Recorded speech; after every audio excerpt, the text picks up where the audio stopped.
Hello guys, welcome to my daily blog. আমি টিয়া শুরু করছি আজকে নতুন আরেকটা ভিডিও তোমাদের সাথে। দিনটা ছিল সামথিং মঙ্গলবার বা সোমবার, ঠিক মনে পড়ছে না, কারণ ভিডিওটা না অনেক দিন পরেই আপলোড করছি। তো আমি চলে গেছিলাম বড় বাজারে মাংস কিনতে। আমাদের এখানেও পাওয়া যায়, কিন্তু ওখান থেকে মাংসটা আমরা বেশিরভাগ কিনে থাকি।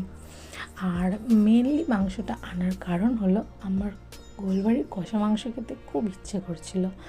ইচ্ছেটা করতো না যদি না আমি আগের দিন রাত্রিবেলা ফেসবুকে স্ক্রল করতে করতে মাংসের রেসিপিটা দেখতাম। যেমন কাজ সেরকম কর্ম। সকালে হাঁটতে হাঁটতে বেরিয়েছিলাম, তো হাঁটতে হাঁটতেই চলে গেছিলাম বাজারে, গিয়ে মাংসটা নিয়ে চলে আসি। এসে মাকে বলি যে মা একটু মাংস নামাতে হবে। মা তো জানতো না, মা তাই বললো কী আর করা যাবে, এনে যখন ফেলেছে তখন রান্না করতেই হবে, কিছু করার নেই। তো আমি বললাম ঠিক আছে, আমি মাংসটা ধুয়ে দিচ্ছি, তুমি মাংসটা করলে রান্না করে দাও। তো মা এখানে দেখতে পাচ্ছ মশলাগুলো দিয়ে দিয়েছে। আমি মাংসটা ধুয়ে এনেছিলাম। আর শিলনোড়ায় যেহেতু আমি খুব ভালো মশলা করতে পারি না, আর মিক্সিতে কিছুটা একটু প্রবলেম হচ্ছে, তার জন্য আর আমি মিক্সিতে পারি, শিলে পারি না। আর মা শিলনোড়ায় ভালো মশলা করতে পারে, তাই মা এখানে আদা রসুনটা বেটে নিচ্ছিল, নিয়ে এটা মাংসের মধ্যে দিয়ে দিল। ওখানে বোন দাদুর কাছে আদর খাচ্ছিল, আর মা বললো তাহলে আজকে কাঠের চালে রান্না করব। যেহেতু খাসির মাংস কাঠের চালে খুব ভালোই সেদ্ধ হয়ে যায়, তাই মা বললো যাকে কড়াইটাই মাটি দিয়ে দে।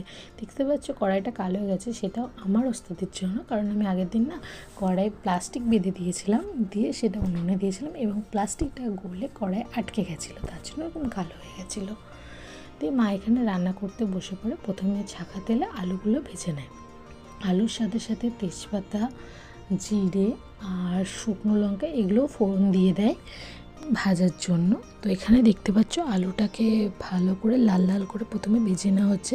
যেহেতু এই রান্নাটায় জল ব্যবহার করা হয় না, তার জন্য সম্পূর্ণ রান্নাটাই হবে তেলের ওপরে, আর জল দিলেও সামান্য পরিমাণে, না দেওয়ার মতনই। তো এখানে তারপরে পেঁয়াজটা দিয়ে দেয়। পেঁয়াজের পরিমাণটা বেশি দেওয়ার কারণটা হলো পেঁয়াজে জল থাকে, আর পেঁয়াজটা একটু মিষ্টি মিষ্টিও হয় শুনেছি। তো এখানে পেঁয়াজের পরিমাণটা একটু বেশি আছে বলে মনে হচ্ছে, কারণ অন্যান্য রান্নায় না আমরা তো পেঁয়াজটা খাই না, বেশি মশলাও খাই না। এই রান্নাটাই মা বলে একটু মশলাদারই হয়। তো এখানে দেখতে পাচ্ছ পেঁয়াজটা যখন নরম হয়ে গেল, তখন মা এই পেস্টটা দিয়ে দিল।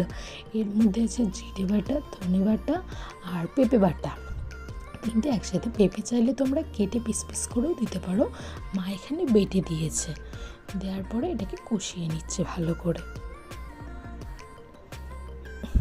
আর আমি জিজ্ঞেস করছিলাম যে মা পেঁপে দিলা কেন? মা বললো পেঁপে দিলে মাংসটা ভালো সেদ্ধ হয়ে যায়, তার জন্য পেঁপেটা মেনলি দেওয়া। তারপরে এটা যখন ভাজা ভাজা হয়ে এলো, তখন এর মধ্যে একটু হলুদ আর লবণ মা অ্যাড করে দিল।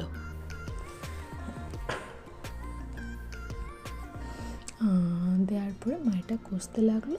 কষতে কষতে এখানে মাংসটা দেখতেই পাচ্ছ, এবার মা মাংসটা ওর মধ্যে দিয়ে দিল, দিয়ে সব কিছু একসাথে পুরো কষতে লাগলো। আর আমাকে বললো তুই একটু টক দইটা ফাটিয়ে দে। এই রান্নায় আমরা টক দই ব্যবহার করে থাকি, তো তার জন্য আমি টক দইটা ফাটাতে থাকলাম, ফাটিয়ে মাকে দিলাম। মা তারপরে টক দইটাও দিয়ে দিল মাংসের মধ্যে। দেওয়ার পরে মাংসটা কষাতে লাগলো। এই রান্নাটা না মেনলি কষাই হয়, আর এই রান্নাতে আলু ব্যবহার করা হয় না, কিন্তু আমি যেহেতু আলু খেতে খুব ভালোবাসি, তার জন্য আমি মাকে বলেছিলাম যে আলু দিও। একটু ব্যতিক্রম করলে নিশ্চয়ই কোনো অপরাধ হয়ে যাবে না। এমনি মার সাথে আমি কিছু গল্প করছিলাম যে কীভাবে রান্না করা যায় এই সব আর কিতে মা আমাকে বলে দিচ্ছিল। আমার রান্নার ভিডিও আসবে, কিন্তু আমি গ্যাসে রান্না করতে পারি, উনুনে পারি না, তো তাই আমি ভিডিওটাই করি, রান্নাটা করি না। তারপরে এখানে আমার ঢাকা দিয়ে মাংসটা রান্না করছিল। যেহেতু এখানে জল ব্যবহার করা হবে না, আগেই বলেছি তোমাদের সাথে, তার জন্য পুরো মাংসটা ঢাকা দিয়ে দিয়ে ভাবে রান্না হবে। তারপরে মাকে বললাম মা আমাকে একটু এক পিস মাংস দেবা, আমি একটু টেস্ট করে দেখবো ঝাল নুনটা ঠিক আছে নাকি। আসলে এটা আমার ছোটোর থেকেই অভ্যাস। আমি মা যখনই মাংস রান্না করে না, মুরগি হোক খাসি হোক, আমি বাটি হাতে পৌঁছে যাই, এ বলে আমাকে একটু টেস্ট করতে দাও। সে ছোটো থেকে এখনও ধীরে হয়ে গেছি, তবু এটা আমার কথা।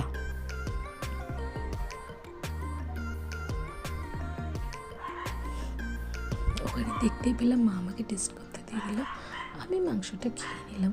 খাওয়ার পরে এখানে দেখতে পাচ্ছ মা রান্নাটা মানে হয়ে এসেছে প্রায়। আর আমি ঘরে বোনকে দেখতে গেছিলাম, বোনকে যেহেতু ঘুম পাড়িয়ে দিয়ে এসেছিলাম তাই বোনকে আবার নিতে গেছিলাম, যেহেতু ওর ঘুমটা ভেঙে গেছে। আর মায়ের দিকে রান্নাটা প্রায় শেষ হয়ে এসেছে।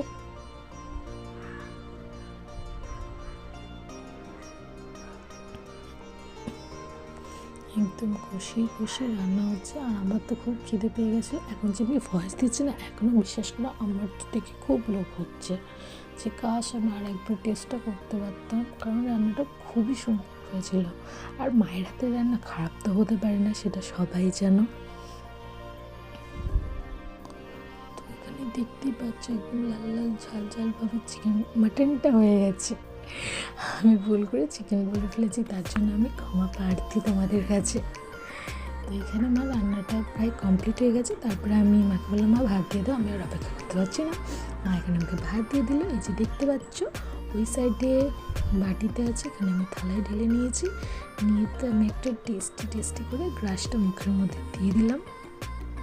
তারপরে আমি একটু গ্রেভি নিয়ে আলু ভালো করে মেখে মাংসটা দিয়ে গ্রাস আবার মুখে দিয়ে দিলাম। আজকের ভিডিওটা এইটুকু, থ্যাঙ্কস ফর ওয়াচিং। আর আমার গলাটা ভেঙে গেছে তাই এরকম শোনাচ্ছে, তোমরা লাইক কমেন্ট শেয়ার করে দিও, আর কমেন্টে রাধে রাধে বলো, টাটা।